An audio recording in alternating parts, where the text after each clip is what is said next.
पिछले वीडियो में हमने सीखा था रिलेटिव रेफरेंसिंग के बारे में और इस वीडियो में हम सीखेंगे एब्सोल्यूट रेफरेंसिंग के बारे में।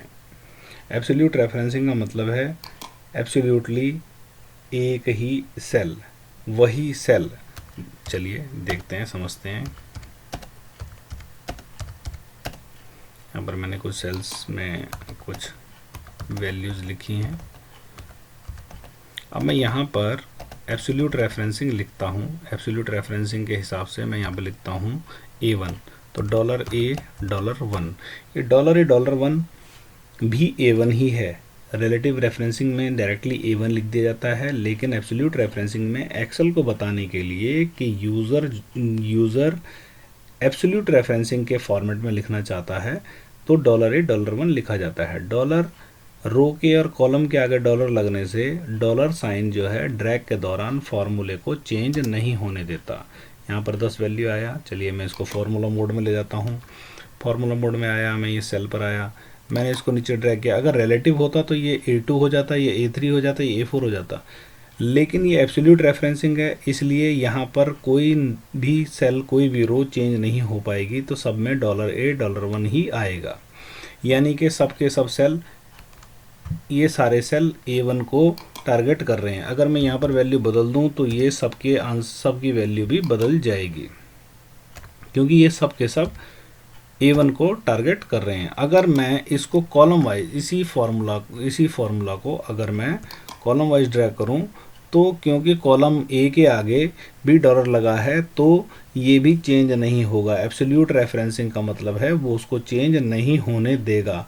अब वो उसको चेंज नहीं होने देगा तो जब मैं देखता हूँ तो ये सब में A1 ही आ रहा है और वैल्यू भी सबकी वही होगी, 10 10 10। चलिए इसका एक एग्जांपल करते हैं।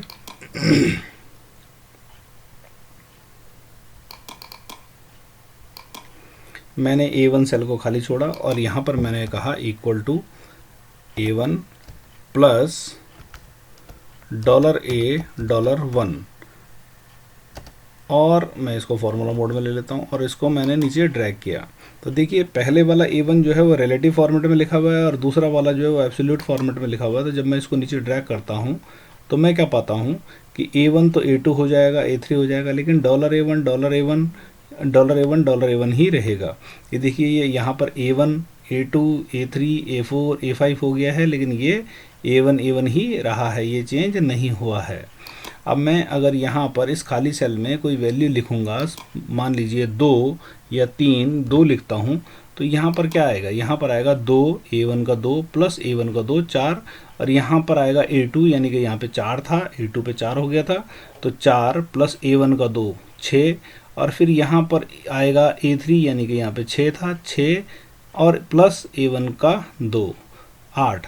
तो ये वैल्यू इस तरह से आएगी। अगर मैं इस वैल्यू को चेंज कर देता हूँ, if I turn it to 9, अगर मैं इसको 9 कर देता हूँ तो I will get table of, मुझे 9 का पढ़ा मिलेगा। मैं 23 कर देता हूँ तो मुझे 23 का मिलेगा।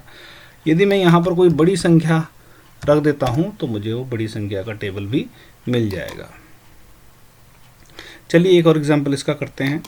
यहाँ पर हमारे पास हम सिंपल इंटरेस्ट निकाल रहे हैं और सिंपल इंटरेस्ट निकालने में मैं यहाँ पर रेट लिख देता हूँ और यहाँ पर जो रेट होगा वो मैं लिखूँगा। चलिए फ़िलहाल मैं यहाँ पे 7 लिख देता हूँ रेट, और यहाँ पर मैंने कहा प्रिंसिपल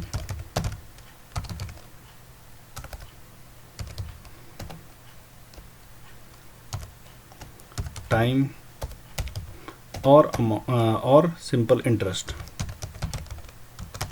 तो प्रिंसिपल मेरा 5000, 7000, 9000, 4000 आदि है, और ये जो समय है, समय 3 साल के लिए, 4 साल के लिए, 2 साल के लिए, 5 साल के लिए।